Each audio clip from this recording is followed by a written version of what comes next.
What is going on, you guys? My name is Daniel and welcome back to the channel where everything mirrorless Canon cameras.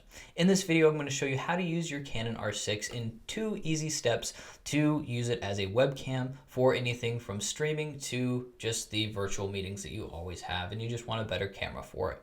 This has worked across a bunch of platforms that I've used. I've used it with OBS, I've used it with Twitch, and I've used it with the Google Meetings. And I've had zero problems. It's all been plug and play, absolutely no problems with Windows. So the first thing that you're going to need to have is the Canon R6 and a battery that goes into it.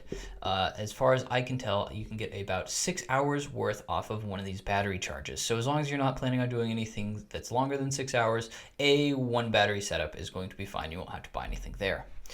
The second thing that you're going to need is this cable that comes up here. So the Type-C cable that'll plug into the side of the camera. Next, you're going to want to come into this website that I have linked down below in the description. Then you're going to come down to the very first thing and go into software. Then you want to download the EOS Webcam Utilities 1.1 Windows. From there, you just download it, unzip, download drives. And I already have it downloaded, so I can't download it again because I'm using it right now. So after that, it's going to be plug and play.